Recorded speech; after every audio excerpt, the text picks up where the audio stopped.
Good Friday morning, everyone, and welcome into today's daily Bible reading for June the 16th. Today we are reading together a couple of chapters. We're reading in Joshua chapter 11 and Joshua chapter 12, which is going to wrap up for us the accounting of the places in which Joshua and the Israelites have gone in to make war against the inhabitants of the land and achieve the great conquest that God had promised to Father Abraham many hundreds of years previously. So let's read about that here in Joshua 11 and Joshua 12. Yesterday we read at the end of chapter 11, or excuse me, at the end of chapter 10, the conquest of the southern area in detail. Now we're going to read about the conquest of the northern area. Then we're going to have a summary of the conquest at the end of chapter 11. And then we are going to read about the territories of the east or on the eastern portion of the Jordan and also on the western portion of the Jordan.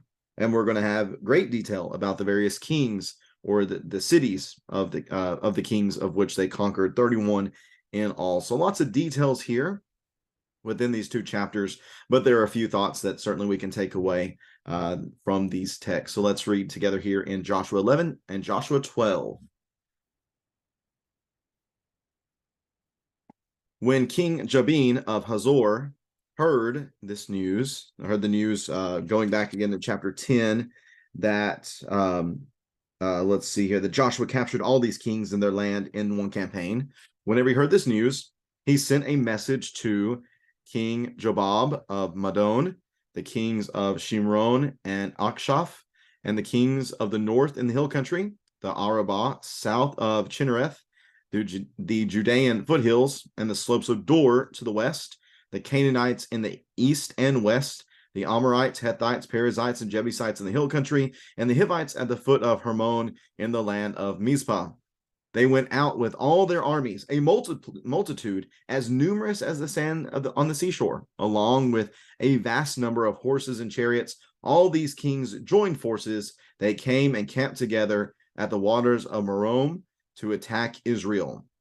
Yahweh said to Joshua, "Do not be afraid of them, for at this time tomorrow I will cause all of them to be killed before Israel. You are to hamstring their horses and burn their chariots." So Joshua and all his troops surprised them at the waters of Merom and attacked them. And Yahweh handed them over to Israel, and they struck them down, pursuing them as far as Greater Sidon and Misrephoth Maim, and to the east as far as the valley of Mizpeh.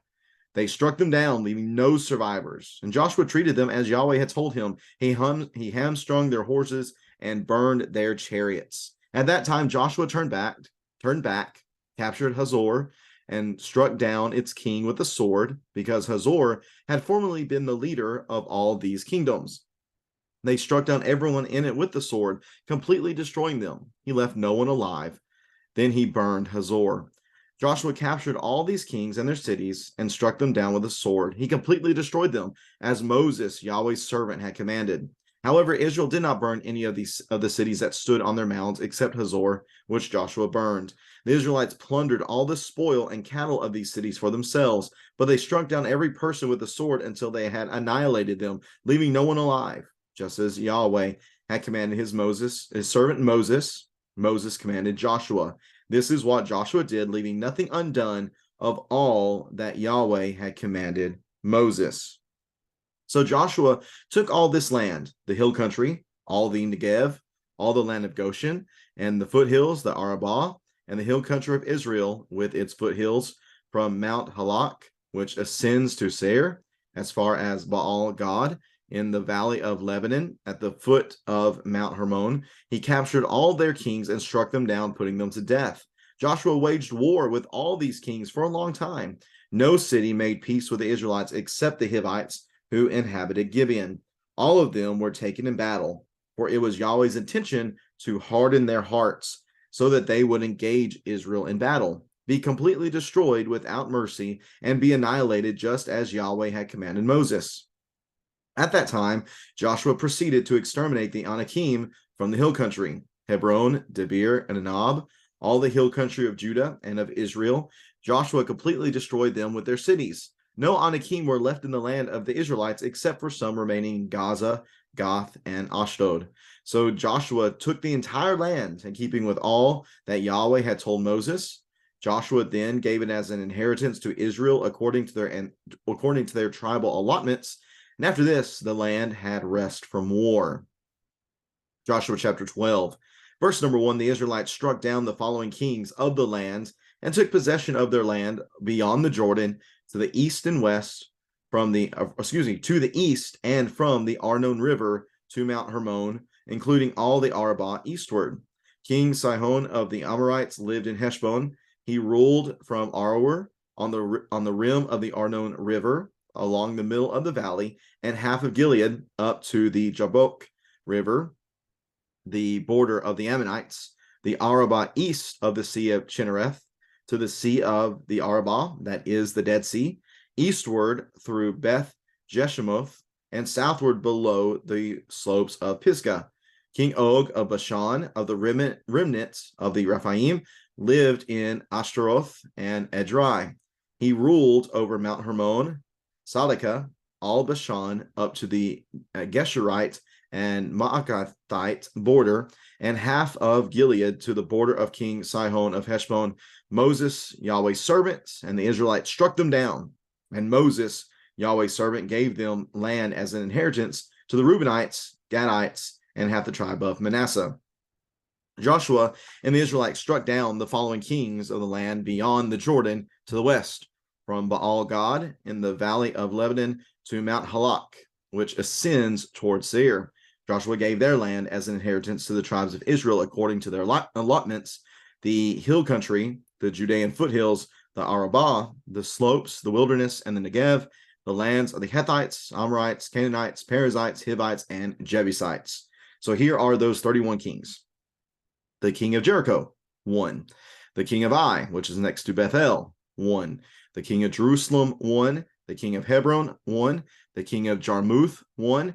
The king of Lachish, 1. The king of Eglon, 1. The king of Gezer, 1. The king of Debir, 1. The king of Gader, 1. The king of Hormah, 1. The king of Arad, 1. The king of Limnah, 1. The king of Adullam, 1. The king of Makkedah, 1. The king of Bethel, 1. The king of Tappuah, 1. The king of Haphor, 1. The king of Aphek, 1. The king of Lasharon, 1. The king of Madon, 1. The king of Hazor, 1. The king of Shimron Meron, 1. The king of Akshaph, 1. The king of Megiddo, 1. The king of Kedesh, 1. The king of Jokneam in Carmel, 1. The king of Dor in Naphath Dor, 1. The king of Goim in Gilgal, 1. The king of Tirzah, 1. And the total number of all kings totaling 31. And that is Joshua chapter 11 and Joshua chapter 12. So lots of really historic detail here in chapters 11 and 12, just giving us insight into what was taking place within Israel during this time of conquest. So I'm going to pull up again real quickly. I always say real quickly, and that gets me in trouble because it's normally not real quickly. I can pull, oh, there we go. I did that pretty fast this time. I knew where it was at this time. Let me pull up this map real fast. Again, this is not the biggest map, and I apologize for this not being maybe the easiest. I probably should go back and look at the video so I could see just how easy this map is to read and maybe find a different one that can be looked at better. But here within Israel, again, Joshua and Israel have come up this side of the Jordan River, the Dead Sea. They've crossed over, and they conquested about from here down to begin with, is what we have. We have this right here. This section is being discussed in chapter 10, verses 28 through 43. Well, then we have the conquest of the northern cities, which is up here within this area. But what we have discussed within the opening portions of this chapter is the fact that the King Jabin of Hazor, let me see if I can find Hazor really quickly on this map. I should have looked at that again beforehand. Let's see here, King Hazor, and I don't know if it's going to have it detailed here, since there are going to be different cities. Oh, somebody else has probably already seen it. You're yelling at me on your screen, Nick. It's right there. It's right there. But I do not see it on here. Well, King of Hazor, be that as it may, can't find it anyways. King of Hazor hears what's going on with all of this land down here. He hears about all that's taking place here, and he's thinking, hey, we need to prepare ourselves to try to defend ourselves against what's going to take place. So he calls all of these other kings, king of Shimron, the king of Akshaph, the kings of the north, all these kings, and he says, hey, we need to join ourselves together so we can stand against Israel. And it's very interesting, the language that's used in verse number 4. They went out with their armies, a multitude as numerous as the sand on the seashore. So their joint forces are described in the same way as the description of the fulfilled promise that Yahweh made to Abraham concerning his descendants. Remember, he told him that you will be as numerous as the sand on the seashore. Well, here, and think about this from the perspective of the reader, who is very familiar with that language. The reader is going to recognize that, and he's going to think, wow, this is an incredible force. There's no way that our ancestors could stand against that. Except that Yahweh says in verse number 6, do not be afraid of them, for at this time tomorrow I will cause all of them to be killed before Israel, and you're going to have a great victory. So here I want to emphasize Yahweh's provisions in this conquest, that he is the one that is making all of this happen. Again, Yahweh, verse number 8, handed them over to Israel, and they struck them down, pursuing them a great distance. So there is Yahweh's provision here, but I also want to highlight within chapter 11 Joshua's obedience to what is said. To begin with the verse number 9, we read that Joshua treated them as Yahweh had told him. We read in verse number 12 that Joshua captured all these things. He completely destroyed them as Moses, Yahweh's servant, had commanded. Verse number 15, just as Yahweh had commanded his servant Moses, Moses commanded Joshua, and Joshua did that. This is what Joshua did. He did all that Yahweh had commanded Moses. Verse number 20 as well, we see, for it was Yahweh's intention to harden their hearts so they would engage Israel and be destroyed. So this is what Joshua did, just as Yahweh had commanded Moses. And then finally, verse number 23, that summarizes all this. So Joshua took the entire land, in keeping with all Yahweh had told Moses. Joshua then gave it as inheritance to Israel according to their tribal allotments. After this, the land had rest from war. So how long? How long had Joshua been at war?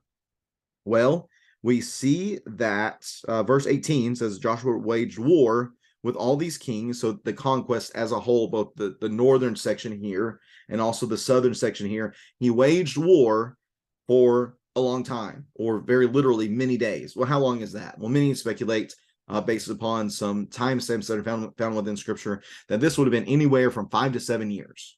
That this conquest took a total of 5 to 7 years, which is something that we should remember from previously, where Yahweh said, I'm not going to give it to you all at once.